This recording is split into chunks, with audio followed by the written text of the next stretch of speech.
Richard Dyer-Bennet is certainly one of the distinguished interpreters of folk as well as art songs.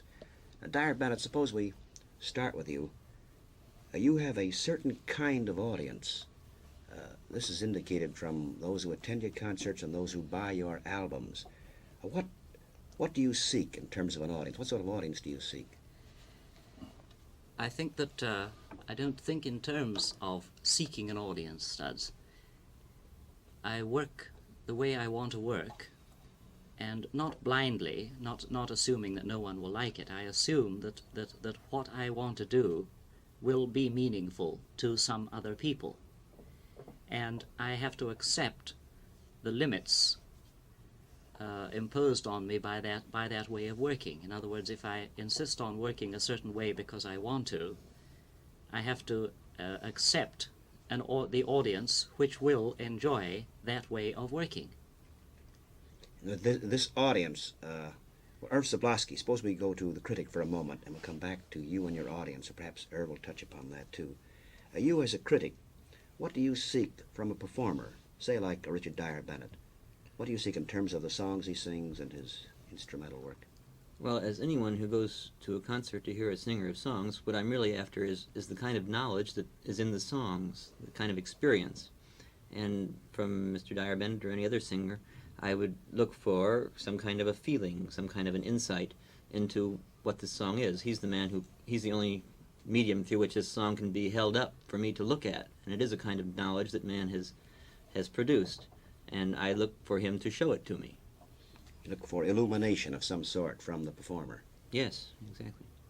Well, by illumination, you mean something that will make your life different after you've heard the performance than before? Is that what you mean? Well, in a large sense, you could say it would make my life different because I would know something I didn't know before, or know it in a way I hadn't known it before. Along this line, I'd like to know from Mr. Dyer-Bennet how he selects the songs he sings, how he determines what sort of knowledge he wants to hold up for me. I think that I learn a song because I'm strongly attracted to it. I can't always say what it is that attracts me to a song. I may hear someone sing it, but more often I see it in a book, in an old publication. And as I read through the poetry, and as I sound the melody in my own inner ear as I'm reading it, something about the song captures me. And I may have the feeling, I must learn this immediately and start singing it. I may have the feeling, I like something about this and I want the song. And then if it's in an old book, and I have facilities for copying down the words and music, I do. Sometimes I have it photostated if it's a book that's difficult to get at and is in a rather rare library. And sometimes I start to work immediately on the song, and sometimes I simply keep it around the house for several years before I learn it. And then I look through music when I want to feel like working on new material. I look through this collection that I've built up over the years, and some of these songs will then suggest themselves to me as songs to be immediately learned. Now, I can't say just what it is about them that gives me this feeling, but I only learn a song when I come to feel that urgency about it. Because there are enough songs, there's a sufficient number of songs that I feel I just must sing, so that I don't have to worry about having a large enough repertoire, and I just don't bother to learn a song until I feel I have to. I have the feeling that he looks for the same thing in a song that I look for in the performance of it. Yes. And that is that it tells him something. He sees a song and it says something to him. Absolutely. In other words, I can't always say what it is. in other, the parallel or the similarity here, Irving Sablosky, the critic, seeks to be pleased, something that will please him and illuminate him to some extent. You, the artist, in other words, do you seek to please yourself before you seek to please the audience? Yes, Is that it? but Studs, I think you have to be careful of that word please, Yes, unless you make a very broad connotation, you know? Is one pleased at the dead bodies on the stage at the close of Hamlet? You know, if pleased includes that feeling, which one accepts as a tragic necessity. Meant moved, really. One is Yes, moved. it's somehow significant, really significant. If you mean that by pleased, then I would agree with you. In that sense, I mean, Yes. you must be moved. Yes, I can be troubled. As I may be drawn to a song because it troubles me in some way. And I find that when I am drawn to a song for such a reason, and have then learned to successfully perform it, which doesn't happen right away. There are songs which I have had the experience of singing, actually performing professionally for 3 or 4 years, which I have not been able to perform in such a way as to make the audience feel what I felt. But when that finally happens, the audience, I am aware that the audience then has the same general feeling that I had when I was attracted to the song. If the song troubled me, it troubles them. Well, this brings us back to the matter of audience. Richard Dyer-Bennet and his audience. You must be moved by something, no matter how many other people or how many few people might be moved by it. In other words, you could take a pop song, and you could be quite pop because you have quite a voice, and you don't you think he could? I don't mean sing a jukebox type song, but a pop song in the, say, folk idiom. And you could reach far more people than you do today. Yeah. But you won't. No, and I don't do it out of any goodness out of any high moral virtue. Such a song simply would not interest me. And I know that if I try to work in my way with material that doesn't interest me, it's a deadly experience. You know, this kills the part of you that is alive and active and wanting and forward moving. You have to obey that impulse. I think that's the thing. This business of being pleased, it isn't simply a matter of superficial pleasure. It's a matter of the person wanting something, needing something, Yes. and having it as nourishment. Really, Yes, it's a that's necessary it. kind of nourishment rather than Yes. a simple pleasure. That's it. And doesn't this come back then to the riddle? It's not really a riddle. Singing before 1,000 people and moving them very much, or singing before 100 million people and just touching them very lightly. Then yours falls in the former category. I hope so. Yes. Well, how about the matter of folk songs and art songs, Dick? You sing both. Is your approach different, say, to Greensleeves than it would be to a song of Schubert? No. I can't say that my basic approach is. I don't think of songs in terms of styles, this word that is used, a Schubert style, a this style, a that style. If you're going to talk about style, then I think there is, in that sense, a style for every song, perhaps several styles. There are several ways of really saying what this song says, and you have to find, as a performer, one of those ways. But my approach is not, I do not consciously think, for instance, now here is a traditional ballad. No one knows who wrote it. It's been through many forms. Many people have sung it. The verses have been different. The melody has been different. There is no set accompaniment. And therefore I will approach it in this way. Here, on the other hand, is a song of Franz Schubert, and or a song of Purcell. And this is set composition. Every note is there, except in the Purcell case probably would have been just a figured bass.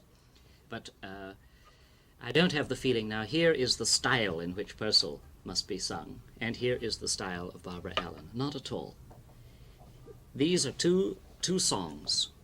I must find the way of singing each of them that is meaningful. And one is not a folk way and the other an art way.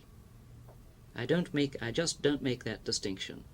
In fact, I feel that if I sing Barbara Allen as I want to sing it, it is an art song. What is the difference? Somebody wrote it. Yes. You know, we just don't know. The curious thing here, Studs, I think, is that you might think from listening to Mr. Dyer-Bennet describe this process of stylization or lack of stylization that he would end up singing everything the same. But this isn't what happens, you see, because each song contains its own style. Yes, that's right. That's it. The style is part of the song. Yeah. So that he sings even two Schubert songs. You couldn't even say that there is a general Schubert style. No. There is a style for Der Leiermann, and there is a style for Margaret at the Spinning Wheel. Mm.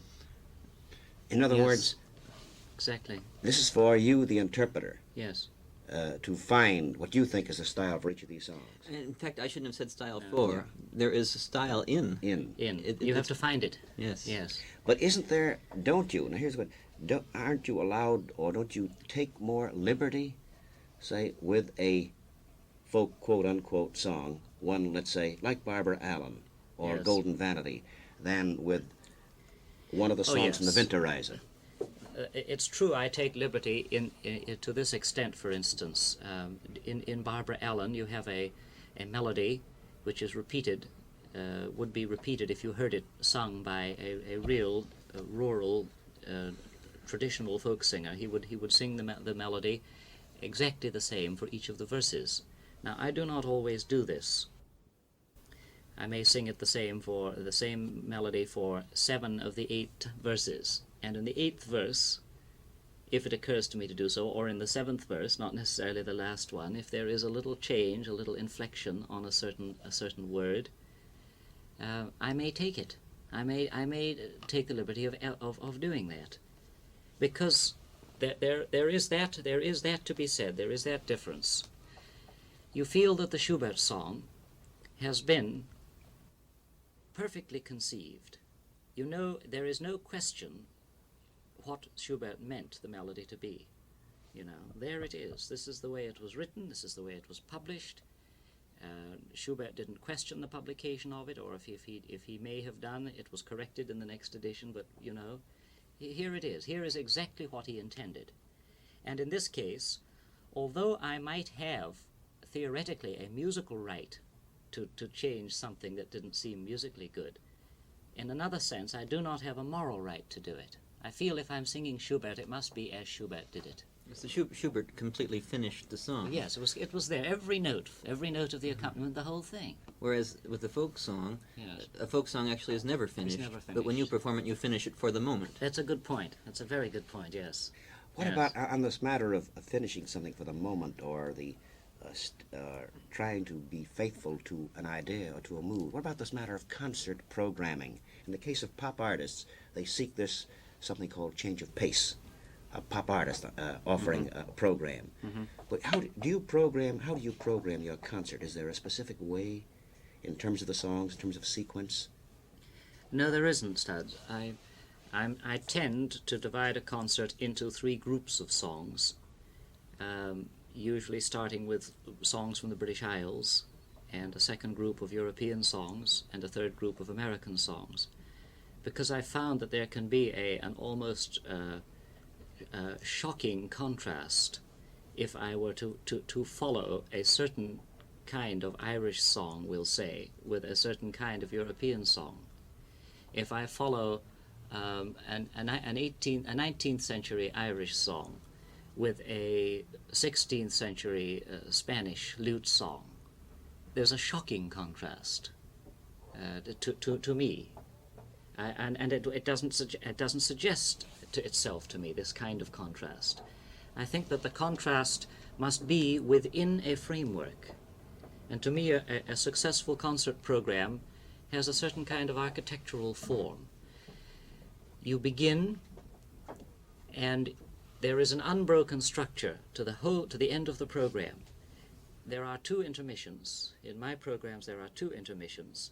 And so the structure you have to bear this in mind with the structure. You have to be able to come to a pause at the end of the first group, which is not a dead end, but is nevertheless a pause.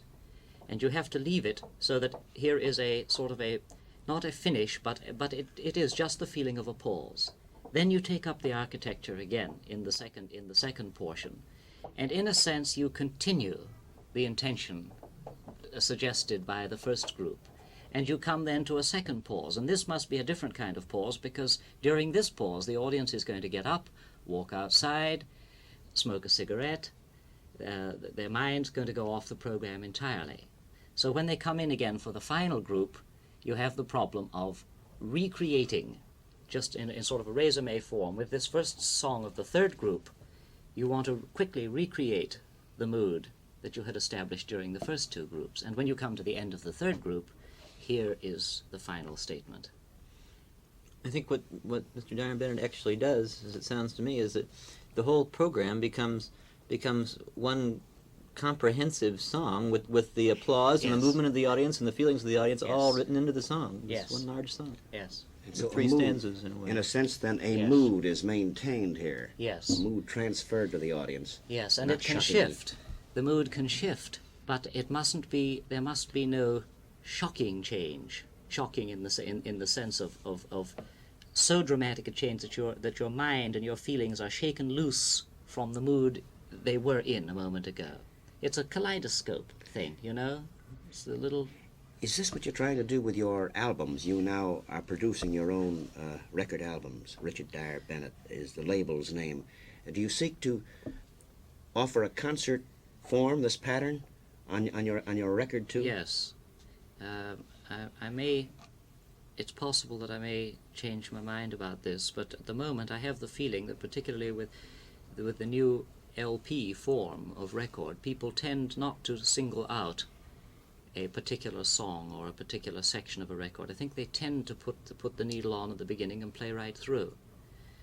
And I therefore think that there should be this a sense of continuity, as Sablosky said, the business of it being one song. You know, it's like a suite of songs. It's like a quartet, perhaps, or a chamber music suite. So here's a case then of LPs coming to the picture. Yes. And perhaps revolutionizing Yes. the making of an album on the part of a solo artist. I think it has a very different. It imposes. Don't you think so? Yes, I think this is true. It imposes a different form on the programming of music for records. Yes. What about a little prognosis here in terms of the nature of your singing, the art singer, the folk singer, the artist who seeks to be moved first, and then, if it moves the audience, well and good. What has been the tendency in terms of audience? What sort of audience? Have you an idea as to the nature of your audience? Yes, I have, Studs. A few years ago, I couldn't have answered that. I think I have a partial answer now. When I first started to perform, and when I gave my first concerts in 1944, this was in New York, and I had largely a very a young audience, and an audience which had recently become interested in folk songs and traditional songs. There was almost a feeling of fad about it, you know. They were intrigued with the novelty of the music. This was a new sound to them. And I was myself intrigued, in a sense, with the novelty of what I was doing and enjoying the experience of reaching people with it. And then, as the years went by, and I can see this by looking at my town hall programs over the last 12 years, I can see a certain musical direction. There became fewer and fewer of the purely light, humorous songs which depended for their effect, for instance, on a single catch phrase in the last verse, almost a joke. They became more stories and less anecdotes, less jokes, you know. There's a kind of joke that doesn't bear repetition. I mean, you hear it once and you've heard it. You're not interested in hearing anyone tell it again.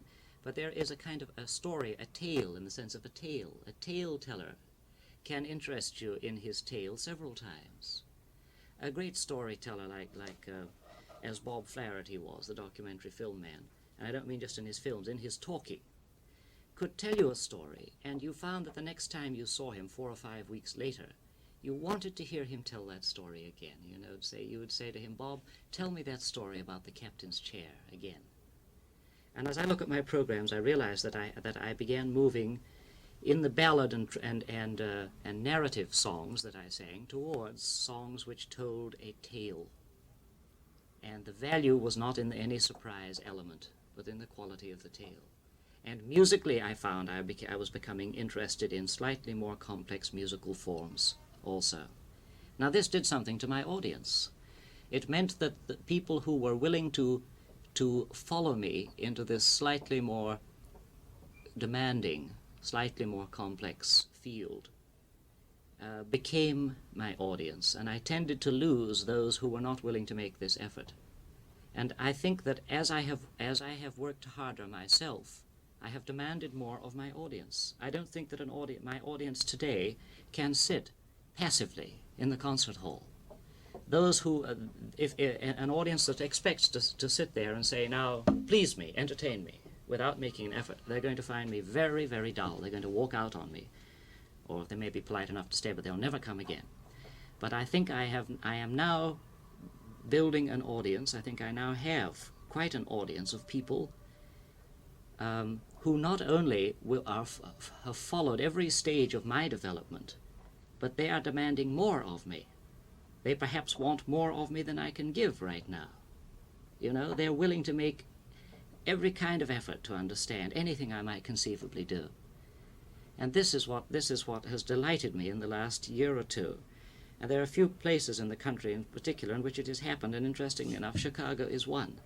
I now have the feeling of quite a sizable group of people, I don't mean millions, but perhaps 2,000 or 3,000 in Chicago, who really know what I'm trying to do. They might not be able to write an essay about it, but they really know what I'm trying to do. And they come wanting me to do this, and they're almost asking me to take the next step musically.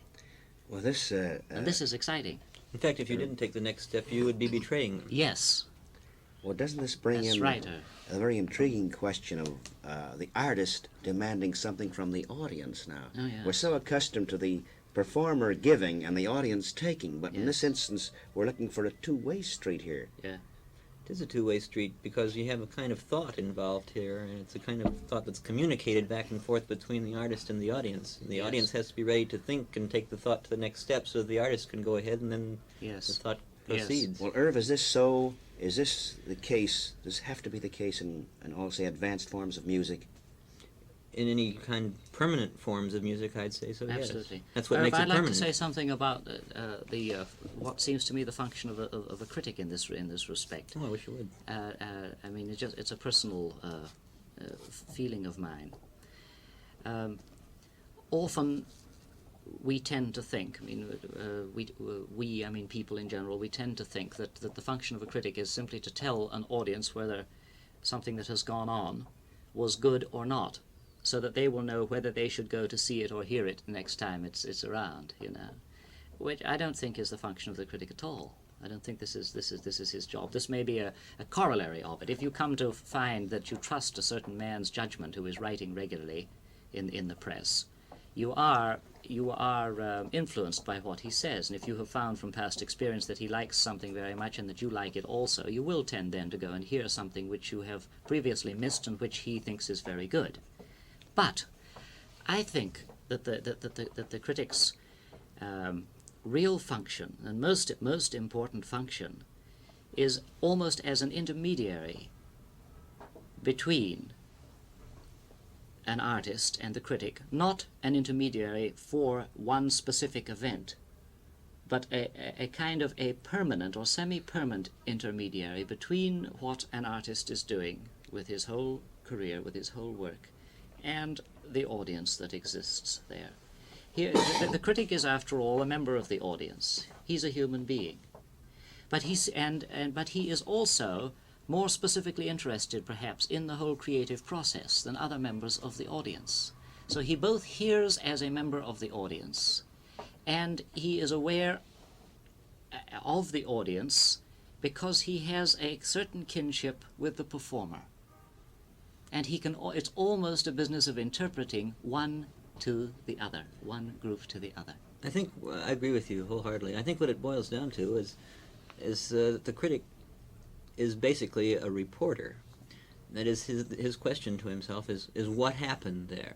Yeah. And what happened is considerably more than that somebody sang and that singing was good or bad. Yes. Something happened between this performer and the audience, and Yes. it goes a great deal deeper. If the critic tries to tell what happened there, he begins to have to dig pretty deep. And again, just to what Dick said, he begins to interpret the audience to the performer to the audience, and this whole thought process, this whole communicated thought process that goes on there in the hall. Mm. So here then we come back to this matter of it being a mutual, a bilateral job here than something unilateral. And the critic is the guy who sees this. I mean, it's not just a critic interpreting the work of the performer alone, but the effect of the work of the performer upon the audience. of their Everybody receiving sees it, but the something. critic has to report it. Yes. Irv, have you ever had the experience of listening to a performer as part of a sizable audience, finding the audience tremendously enthusiastic and not feeling so yourself? And have you been influenced by the enthusiasm of the audience? I mean, in other I've words, had this is a very puzzling experience. Yeah. It makes one feel, what are they getting? You know, Yes. what is this? What's That's what I happening? mean. What am I missing? Yeah. And I find that all I can do is report that the audience was more enthusiastic than I was. I can only report what I saw, and Yes. I just apparently missed what they were seeing. Yes. We probably have time for just one more round robin here in terms of questions. I know, Dick, you admire John McCormack very much as an artist. You did, John Yes, McCormack. indeed I did. And yet, didn't McCormack very often in his concerts sing something, a potboiler? Now, what was his purpose in singing? Was it to reach as many people as possible? Well, I don't know what was in McCormack's mind, but I think that he enjoyed all the songs he sang. I think that although he might not have he might not have admitted, were he writing an essay about it, that he thought Mother Machree or the Barefoot Trail or Where the River Shannon Flows were fine songs, or as good as O Sleep, Why Dost Thou Leave Me, or Would You Gain the Tender Creature, or the Schubert Der Leiermann. I don't think if he were writing an essay, he would have said this music is all music of comparable worth, but I somehow feel that in his own feeling, in his own bones, he thought these were wonderful songs, lovely songs, The River Shannon and so forth. And he liked them. He liked Mother Machree. He enjoyed singing it. And this was part of the power of the man.